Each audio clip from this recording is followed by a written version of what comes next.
देख रहे हैं इंडिया न्यूज, आपके साथ मैं हूं चित्रा त्रिपाठी। बीच बहस में आप सबका स्वागत है। पेट्रोलियम मंत्रालय की जासूसी कांड का जब भंडाफोड़ हुआ तब पुलिस सूत्रों से पता चला था कि जासूसी के तार रक्षा और ऊर्जा मंत्रालय तक बिछे हैं। अब दिल्ली पुलिस के सूत्रों से चौंकाने वाली खबर ये है, आप सबका स्वागत है। पेट्रोलियम मंत्रालय की जासूसी कांड का जब भंडाफोड़ हुआ तब पुलिस सूत्रों से पता चला था कि जासूसी के तार रक्षा और ऊर्जा मंत्रालय तक बिछे हैं। अब दिल्ली पुलिस के सूत्रों से चौंकाने वाली खबर ये मिल रही है कि आरोपियों में से एक प्रयास जैन ने बेहद अहम गोपनीय दस्तावेज चीन और पाकिस्तान को भी बेच दिए। तो क्या रक्षा से जुड़ी अहम फाइलें पाकिस्तान और चीन को बेची गई हैं? बीच बहस में सबसे बड़ा सवाल यह है, क्या अपने हितों के लिए देश के हितों को भी चंद पैसों की खातिर बेच दिया गया? कई खुफिया फाइलें पीएमओ तक पहुंचने से पहले ही आखिर दलालों के हाथों में कैसे पहुंच जाती थीं?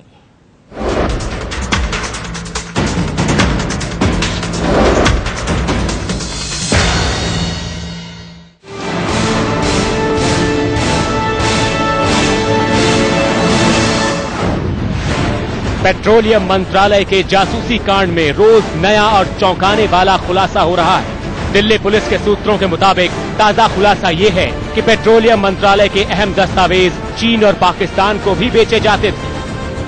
दिल्ली पुलिस इस बात की जांच में जुट गई है कि गिरफ्तार आरोपियों में से एक प्रयास जैन ने कहीं पड़ोसी मुल्कों चीन और पाकिस्तान को तो गुप्त फाइलें नहीं बेची। कंसल्टेंट के तौर पर काम करने वाले प्रयास की वेबसाइट को खंगालने के बाद दिल्ली पुलिस इस नतीजे पर पहुंची है कि कुछ विदेशी लोग भी उसके क्लाइंट थे। जैन ने खुद पूछताछ में बताया है कि पूरी दुनिया में उसके 250 से ज्यादा क्लाइंट हैं।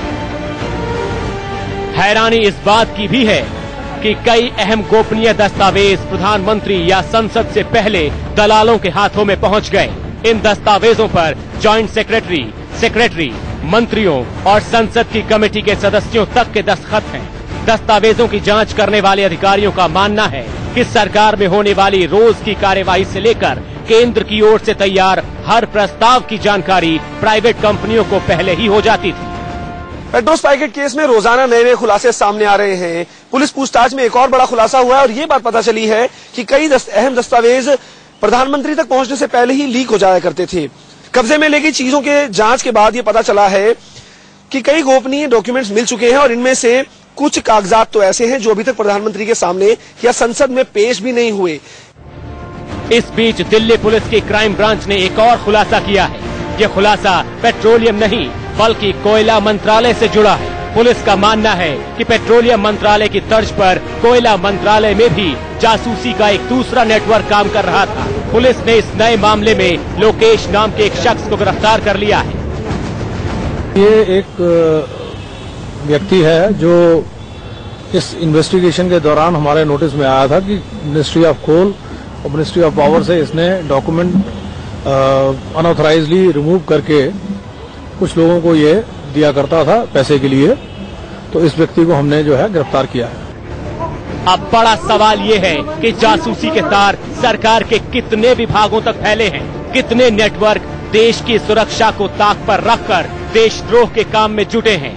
क्या इस जासूसी में सिर्फ चंद छोटे लोग ही शामिल हैं या फिर किसी दिन दिल्ली पुलिस के हाथ वो बड़ी मछलियां भी लगेंगी जो इन चोरों को अहम दस्तावेज निकालने के लिए मंत्रालय में लगाए बैठी थी?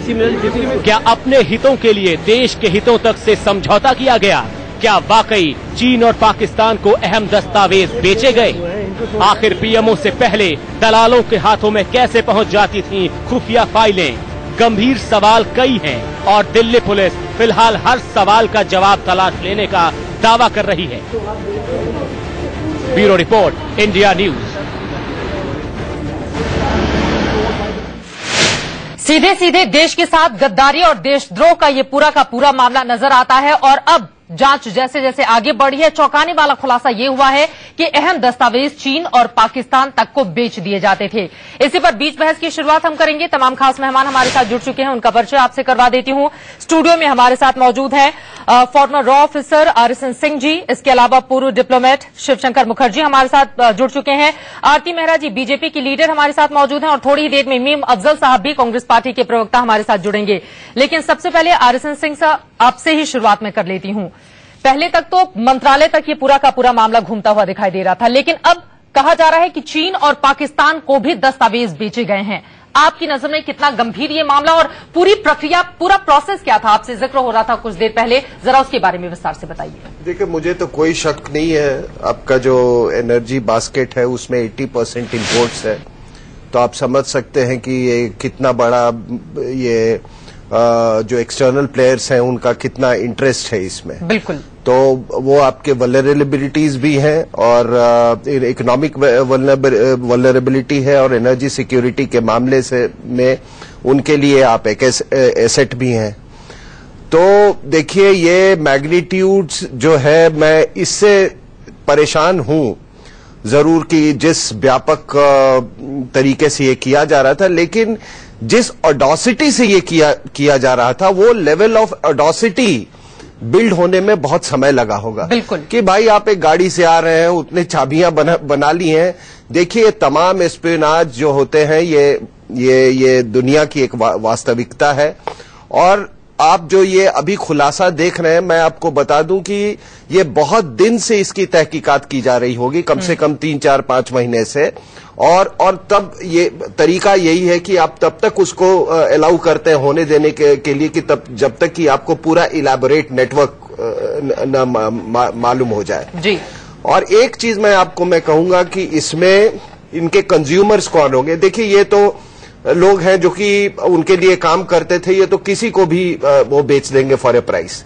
अब इनके एजेंट्स हैं, कॉरपोरेट्स हैं, इंडिया में होंगे, बाहर में होंगे, बाहर की कंट्रीज की जो इंटेलिजेंस एजेंसीज हैं वो होंगी, और एक जो हमारे यहाँ जो फॉरेन एनजीओ जो काम कर रहे हैं वो भी एक इनके बहुत बड़े कंज्यूमर हैं। मतलब चंद पैसों के लिए कुछ भी किया जा सकता है और वही स्थिति इस वक्त नजर आ रही है। शिवशंकर जी, एक और महत्वपूर्ण बात, अजीत डोभाल की ओर से दिसंबर में ही ये बातें कही गई कि इस तरह का काम किया जा रहा है मंत्रालय में, और जैसा कि जिक्र खुद RSN सिंह ने भी किया कि 4-5 महीनों से पूरा इन्वेस्टिगेट किया जा रहा होगा और अब हो रहे हैं खुलासे।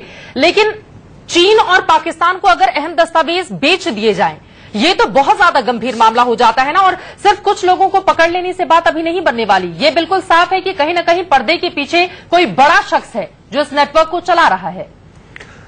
बिल्कुल सही कह रही हैं आप। आपने जो कहा कि ये सिर्फ इस समय में जो मामले का खुलासा हुआ है, ये सिर्फ इसकी बात नहीं है।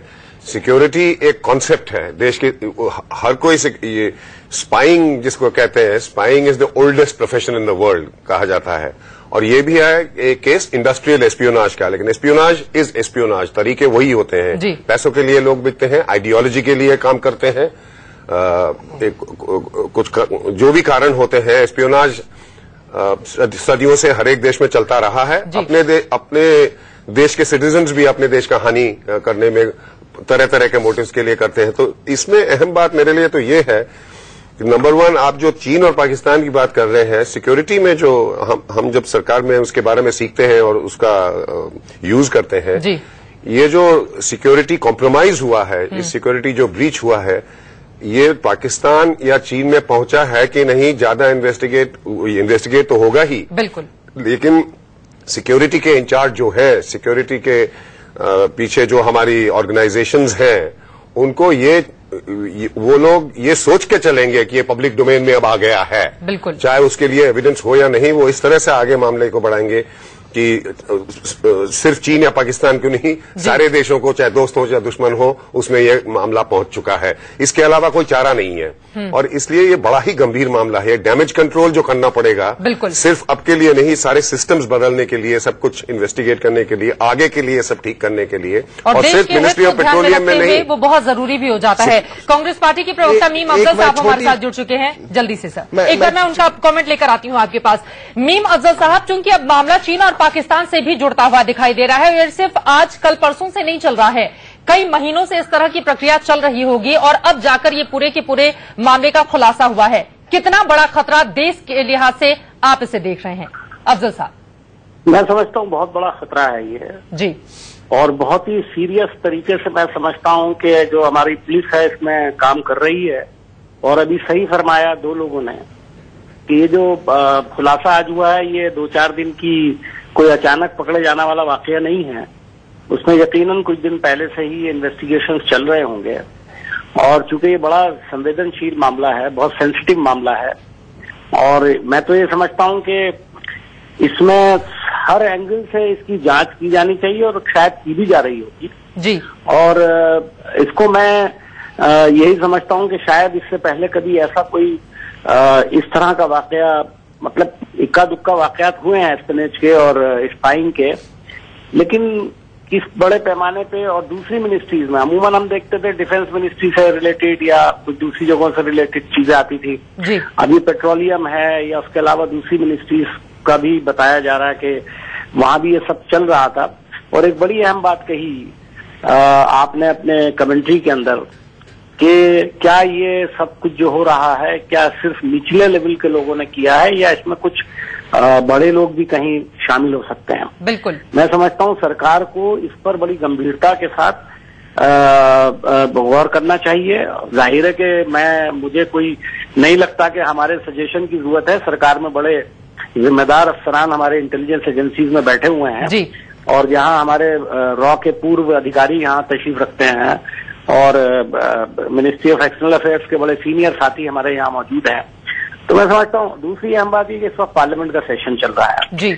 और पार्लियामेंट के सेशन में सरकार को पूरी तैयारी के साथ इस इशू पर आना चाहिए, क्योंकि मैं समझता हूँ कल से इस पर काफी बातचीत होगी और जो पार्लियामेंट के मेंबर्स हैं, चाहे वो अपोजिशन में हो या अपनी जमातों के, उनकी अपनी जमात के भी लोग हो सकते हैं जो इस पर जिनको चिंता है। और आज मैं ये बता दूं इसका काफी जिक्र पार्लियामेंट में, यानी हम लोग जब भी जाते हैं तो पार्लियामेंट सेशन के बाद अक्सर बैठते हैं सेंट्रल हॉल में, इधर उधर सब लोग बैठते हैं, तो पार्लियामेंट में इसकी बहुत चर्चा थी आज कि भाई ये जो वाकया है ये कितना बड़ा है और ये कितना गंभीर है, कितनी लापरवाही। उम्मीद ही हम यही करते हैं कम से कम जो विपक्षी पार्टियां हैं वो भी सरकार को इस पूरे मुद्दे पर साथ देंगी ताकि वो गंभीरता से पूरे मामले की जांच करे। आरती मेहरा जी हमारे साथ जुड़े हुए हैं और मीम साहब की बातों का मैं जवाब ले लेती हूं। आरती जी, इसके साथ ही एक और बड़ा मामला, आज लोकेश नाम के एक शख्स की गिरफ्तारी होती है। वो पेट्रो मामले से जुड़ा हुआ नहीं है, कोयला मंत्रालय में निचले स्तर का वो कर्मचारी था और वहां की जानकारी वो दूसरी जगह पहुंचाया करता था। यानी कि जिन दस्तावेजों को हम सबसे ज्यादा अहम मानते हैं, इन लोगों के लिए वो तो चंद पेपर थे और कुछ पैसों के लिए ये लोग उसे आराम से बेच दिया करते थे। ये तो अपने आप में बेहद गंभीर पूरा का पूरा मामला हो गया है। लेकिन सवाल ये भी है, सिर्फ दिल्ली पुलिस की जांच तक ही ये क्यों सीमित है? इसका दायरा कब बढ़ाया जाएगा?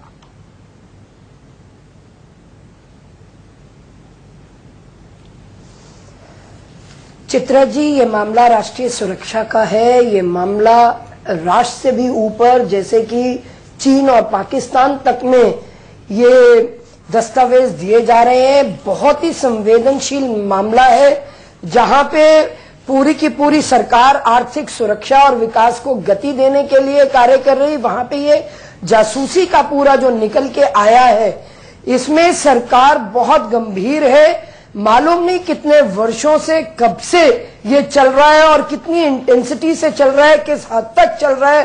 कोई इसका ऊपर 1 या 4 सरगना बैठे हैं या हर मिनिस्ट्रीज में सेंध लगाए हुए हैं कि छोटे लोगों को पकड़ के उनसे कम पैसे में लेके और वो ऊपर तक जो भी इसका जाल है, मुझे लगता है कि इसकी पूरी की पूरी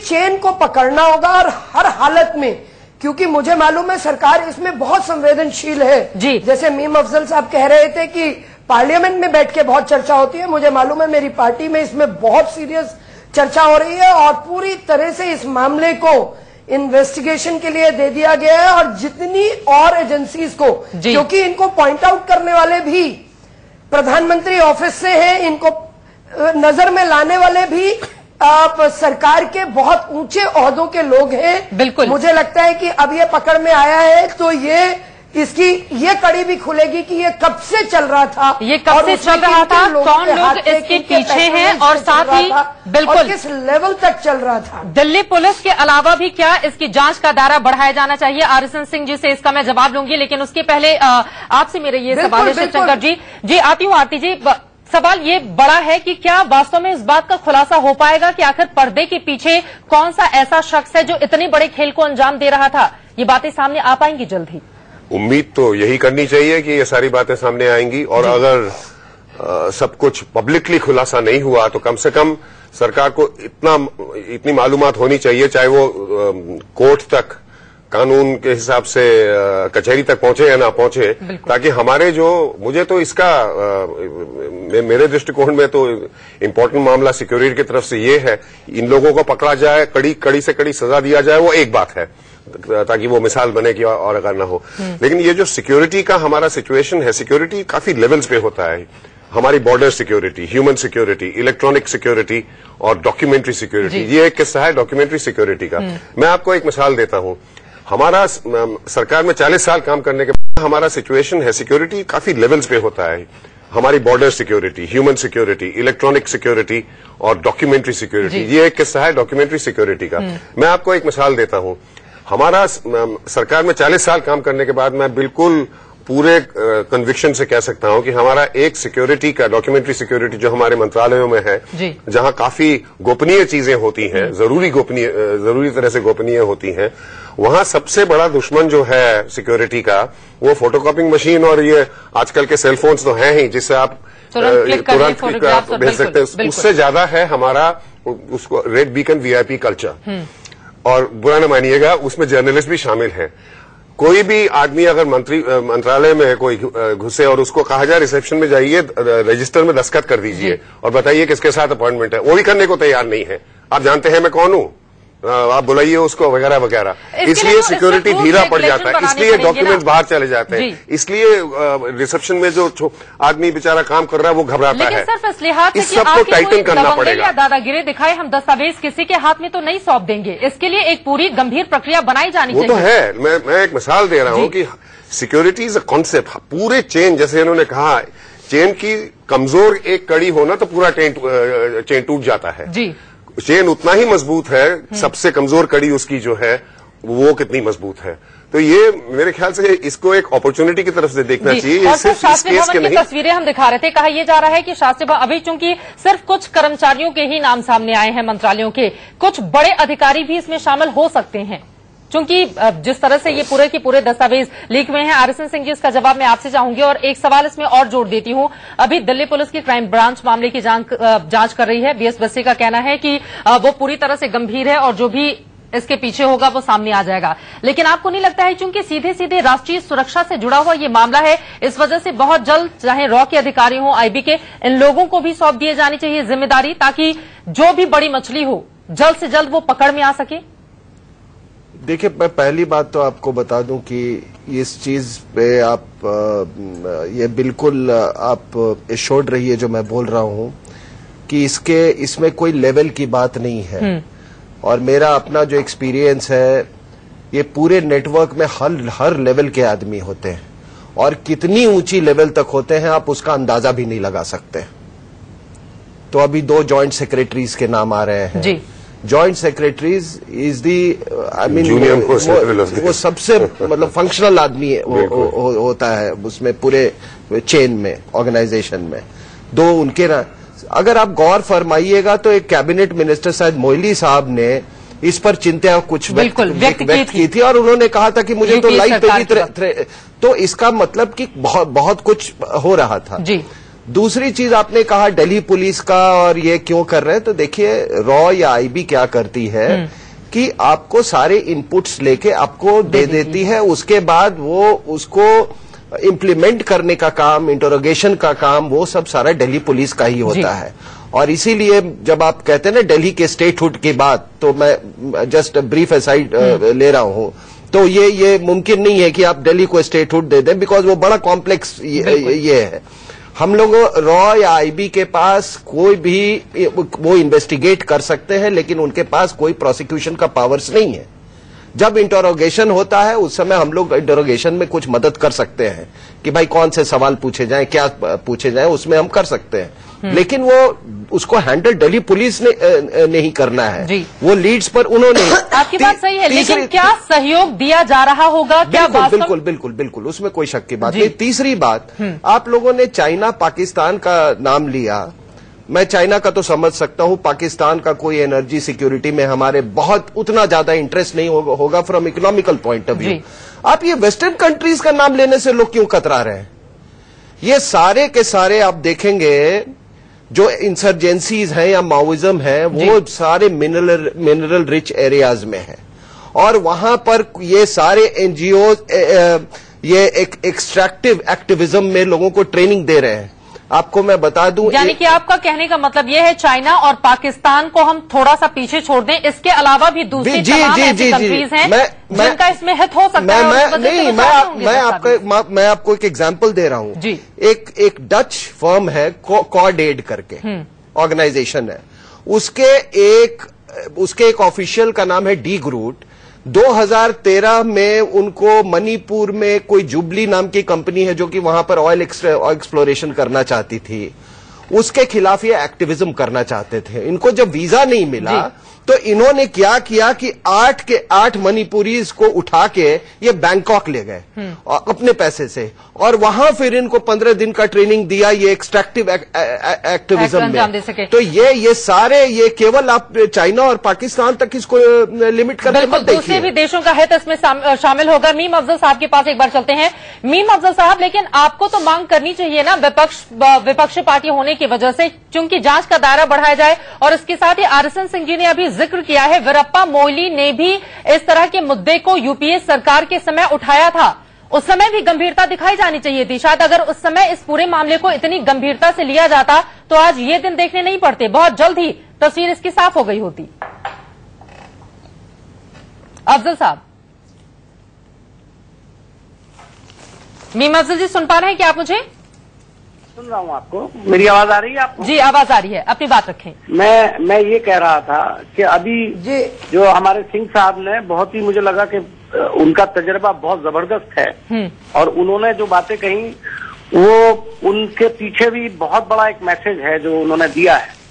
और जैसे आपने कहा जांच का दायरा, मैंने पहले ही इससे पहले कहा कि सरकार में मैं नहीं समझता कि इसका दायरा बढ़ाया नहीं गया होगा, वो दिखाई नहीं देता है। लेकिन एक तो पहली बात मैं कहता हूं, जब इस तरह का कोई वाकया आया है जी, तो हमारी जितनी भी इंटेलिजेंस नेटवर्किंग है वो सभी एक्टिवली अपना काम का जायजा भी ले रहे होंगे और एक एक चीज को थॉरली देख भी रहे होंगे, मेरा ऐसा मानना है। चलिए क्लोजिंग कमेंट में आरती मेहरा जी से ले लेती हूँ। आरती मेहरा जी, संक्षेप में बताएगा क्या पूरा देश आश्वस्त हो कि पूरे मामले की बेहद गंभीरता से जांच की जा रही है और जितने भी लोग होंगे वो बहुत जल्द सामने आ जाएंगे, पकड़ में आ जाएंगे? आश्वस्त हो क्या पूरा देश इस बात को लेकर?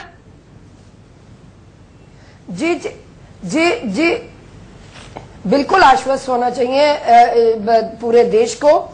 मैं अपनी सरकार की तरफ से ये विश्वास दिलाती हूँ, जिस तरह से पेट्रोलियम मिनिस्टर और सारे गृह मंत्रालय पूरी तरह से सजग होकर इसमें काम कर रहा है। आपने एक बात ठीक उठाई कि जब वीरप्पा मोइली जी जब बोले थे तब कहीं पे किसी तरह का शोर नहीं हुआ, उसी टाइम इसे करना चाहिए था सिंसियरिटी और सिंसियरली। इसकी जवाबदेही तो विपक्षी होने के नाते आप लोगों की भी बनती थी ना, आप लोगों के इस मुद्दे को उठाया जाना चाहिए था। आरती जी, वक्त की कमी है इसलिए आपको रोकना पड़ा है। आप चारों लोगों का बहुत शुक्रिया हमारे साथ इस चर्चा में शामिल होने के लिए। उम्मीद बस हम यही कर सकते हैं, मोदी सरकार इस पूरे के पूरे मामले को गंभीरता से लेगी और राष्ट्रीय सुरक्षा के साथ किसी भी तरह का समझौता नहीं किया जाएगा। एक ब्रेक के लिए रुकेंगे। इंडिया न्यूज पर खबरों का सिलसिला लगातार जारी है।